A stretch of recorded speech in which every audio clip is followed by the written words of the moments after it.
నమస్కారం, ఈ న్యూస్కి స్వాగతం. నేను మీ సంతోష్. ఈరోజు వార్తల్లోని విశేషాలు.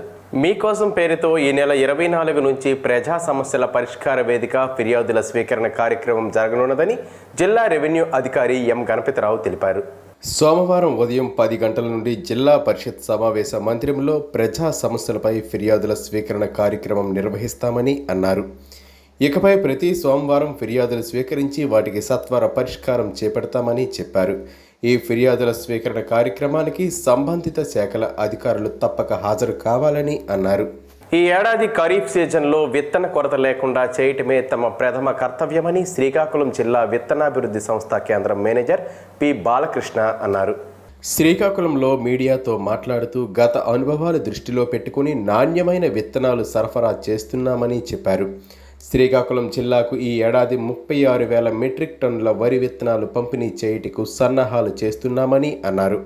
వ్యవసాయ శాఖ, ఇతర అనుబంధ శాఖల అధికారులు సలహాలు, సూచనల మేరకు రైతు భరోసా కేంద్రాల ద్వారా విత్తనాలు పంపిణీ చేస్తున్నామని అన్నారు. ప్రైవేట్ డీలర్ల వద్ద విత్తనాలు కొనుగోలు చేయొద్దని అన్నారు. ఒకవేళ విత్తనాలు, ఎరువులు, పురుగుమందులు కొనుగోలు చేసిన వారు విధిగా బిల్లు తీసుకోవాలని సూచించారు. నమస్కారం అండి. నా పేరు పి బాలకృష్ణ, జిల్లా మేనేజర్, ఆంధ్రప్రదేశ్ రాష్ట్ర విత్తనాభివృద్ధి సంస్థ.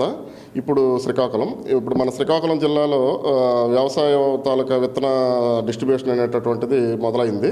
ఈ సందర్భంగా ఏంటంటే మన జిల్లాకి 36,000 క్వింటాల్ వివిధ రకాలైనటువంటి వరి విత్తనాలు కేటాయించడం జరిగింది. ఈ 36,000 క్వింటాల్లో ఈ రోజుకి మనం 32,000 క్వింటాల జిల్లాల్లో పొజిషన్ చేయడం జరిగింది. దీని నిమిత్తం ఏంటంటే మనది నేషనల్ ఫుడ్ సెక్యూరిటీ మిషన్ జిల్లా కనుక, ఎన్ఎఫ్ఎస్ఎం జిల్లా కనుక మనకి ప్రతి కేజీకి 10 రూపాయలు రాయితీ గవర్నమెంట్ ద్వారా ప్రొవైడ్ చేయడం జరుగుతుంది. సో ఏంటంటే మెయిన్గా ఇప్పుడు వచ్చిన విత్తనాల్లో 1061 అనేటటువంటి రకము, ఇంద్ర అనే రకము కొంచెం ఎక్కువ, అంటే అరౌండ్ ఒక 25% ఇంద్ర అనే రకము. తర్వాత సాంబ మసూరి బీపీటీ 5204 అనేటటువంటి రకము, అంటే అదొక 25%. తర్వాత 1121 శ్రీధృతి అనే రకం అనేటటువంటిది ఇది ఒక 25% ఆఫ్ ది ఏరియాని మనకు అలాట్ చేసిన రకాల్లో ఉంది. మిగతా ఈ మధ్యలో కొత్త రకాలైనటువంటి 1224 MTU 1224 ఇది సాంబ మసూరికి ఆల్టర్నేటివ్ రకము. అదే రకంగా 1318 MTU 1318 అనే రకము, ఇది స్వర్ణకి ఆల్టర్నేటివ్ రకము. ఈ రకాలు కూడా మనం సప్లై చేయడం జరుగుతుంది. ఈ సంవత్సరంకి వచ్చేసరికి కట్టి జనుము, జీలుగకి 50% సబ్సిడీతో, అంటే కట్టి జనుము, జీలుగ అనేటువంటి గ్రీన్ మాన్యూర్ సీడ్స్ ఇవేంటంటే మనకి ఎరువుల్ని తగ్గించి ఇవి వాడుకోవడం కట్టే బాగుంటుంది.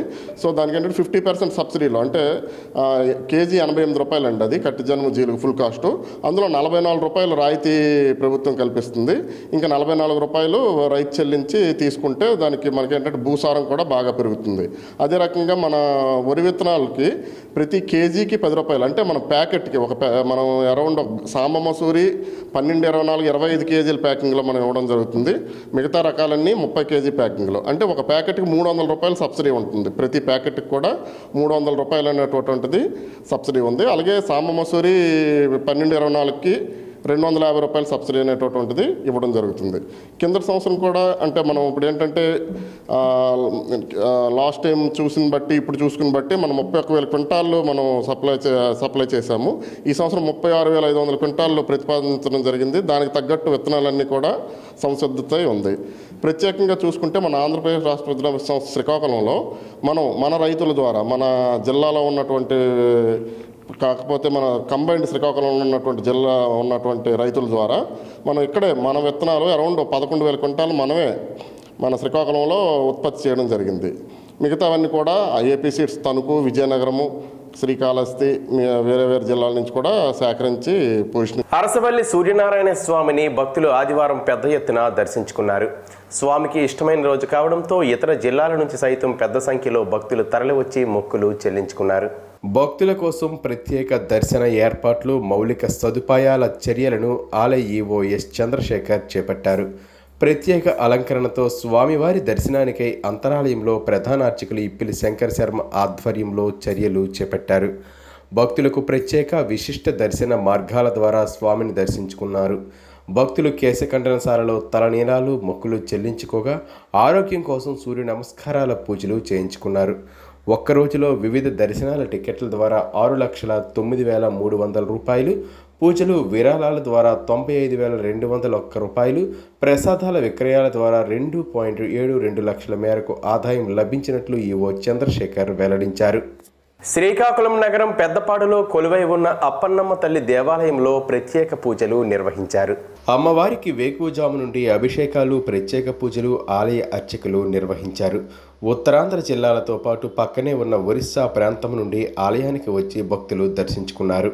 యువత మత్తుకు బానిస కాకూడదనే ఉద్దేశంతోనే మురికివాడల్లో నివసిస్తున్న యువతకు వివిధ క్రీడలలో పోటీలు నిర్వహిస్తున్నామని రాష్ట్ర రెల్లి సంక్షేమ సంఘం అధ్యక్షుడు కళ్యాణి వెంకట్రావు అన్నారు. శ్రీకాకుళం ఆర్ట్స్ కాలేజ్ ప్రాంగణంలో పెద్దరెల్లి వీధి శ్రీకాకుళం యువత పాల్గొని ఫెర్టిలైట్ క్రికెట్ టోర్నమెంట్ పెట్టడం జరిగింది. ఈ కార్యక్రమంలో పెద్దరెల్లి వీధికి చెందిన కళ్యాణ వెంకట్రావు ఉదయ్ మాట్లాడుతూ ఈ రోజుల్లో యువత మద్యపానానికి, డ్రగ్స్కి బానిసలవుతున్నారని, అలాగే యువత చెడు అలవాట్లకు బానిస కాకుండా క్రీడలకు కూడా దూరం అవ్వకుండా ప్రతి సంవత్సరం క్రికెట్నే కాకుండా ఫుట్బాల్, రకరకాల స్పోర్ట్స్ టోర్నమెంట్స్ పెడతామని తెలిపారు. మేము ఈ క్రికెట్ టోర్నమెంట్లు ప్రతి సంవత్సరం ఎందుకు పెడతామంటే చాలామంది యువత మత్తుకు బానిసై చెడు వ్యసనాలకి పడి చాలా అసహ్యంగా తయారవుతున్నారు. కాబట్టి ఇదే కాదు, ఎనీ స్పోర్ట్స్ మాలాగే ఎనీ స్పోర్ట్స్, ఫుట్బాల్ కావచ్చు, క్రికెట్ కావచ్చు, వాలీబాల్ కావచ్చు, ఇలాంటి స్పోర్ట్స్ మీట్స్ పెడితే కుర్రోళ్ళు చెడు వ్యసనం నుంచి దూరంగా వెళ్ళి మంచిగా ఒక ఆరోగ్యమైన వాతావరణంలో ఉంటారని ఇలాంటి టోర్నమెంట్ పెట్టి మేము ఎంకరేజ్ చేస్తుంటాం. ఇది ఫెర్టిలైట్ క్రికెట్ టోర్నమెంట్ శ్రీకాకుళం జిల్లా హిస్టరీలోనే ఇది సెకండ్ టైం పెట్టాం మేము. నేను పెద్దరెల్లి వీధి ఒక పెద్ద మనిషిగా వ్యవహరిస్తున్నాను. తర్వాత ఈ క్రికెట్ మ్యాచ్ వలన చాలామంది కుర్రవాళ్ళకి ఉచ్ఛ్వాసం కలిగించి ఇందులో పాల్గొని, ఇదే కాదు అసలు ఏ క్రికెట్ అయినా, టోర్నమెంట్లు అయినా, తర్వాత బాక్సింగ్ అయినా, ఫుట్బాల్ అయినా అది కుర్రవాళ్ళు రాలించాలి. ఇందులో మా అబ్బాయికి మొన్న 3వ నెలలో జాబ్ వచ్చింది బాక్సర్గా.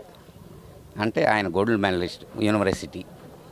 అలాగే నా పిల్లల్లాగే ఈ పిల్లలు కూడా ఈ ఆటల్లో పాల్గొని విజయవంతం సాధించాలని నేను కోరుకుంటున్నాను. 2024-25 విద్యా సంవత్సరం ప్రారంభమైన దృష్ట్యా ప్రైవేట్ స్కూళ్లలో జర్నలిస్టు పిల్లలకు 100% ఫీజు రాయితీ కల్పించాలని శ్రీకాకుళం జిల్లా మీడియా మిత్రుల ఆధ్వర్యంలో ఆదివారం విజయవాడలో వినతి పత్రం అందజేశారు. రాష్ట్రంలో పనిచేస్తున్న ప్రింట్ అండ్ ఎలక్ట్రానిక్ మీడియా ప్రతినిధుల పిల్లలకు 2014-19 సంవత్సర కాలంలో అప్పటి తెలుగుదేశం ప్రభుత్వం 100% ఫీజు రాయితీ కల్పిస్తూ ప్రతి సంవత్సరం సర్క్యులర్ విడుదల చేశారని చెప్పారు. ఆ తర్వాత వచ్చిన ప్రభుత్వం 100% ఫీజు రాయితీని పూర్తిగా నిలిపివేయడం వల్ల ఫీజులు చెల్లించే విషయంలో జర్నలిస్టులు అనేక ఆర్థిక ఇబ్బందులు పడుతున్న దృష్ట్యా ఈ పథకాన్ని తక్షణమే పునరుద్ధరించాలని రాష్ట్ర జర్నలిస్టుల ఫోరం కార్యదర్శి శాసపు జోగునాయుడు, శ్రీకాకుళం జిల్లా అధ్యక్ష కార్యదర్శులు కె రవి, బి శ్రీధర్లు విజ్ఞప్తి చేశారు. రాష్ట్రంలో జర్నలిస్టుల సంక్షేమానికి పెద్దపీట వేయాలని కోరారు. అక్రిడేషన్తో సంబంధం లేకుండా అర్హులైన జర్నలిస్టులందరికీ సొంతింటి గృహ సౌకర్యం కల్పించాలని వారు కోరారు. త్వరలో పాత్రికేయ సంఘాలతో ఒక సమావేశం ఏర్పాటు చేసి జర్నలిస్టుల సమస్యలపై ప్రత్యేక శ్రద్ధ చూపుతానని మంత్రి హామీ ఇచ్చారు. ఈ వార్తలు ఇంతటితో సమాప్తం. మళ్ళీ తర్వాత బులెటిన్లో కలుసుకుందాం. నమస్కారం.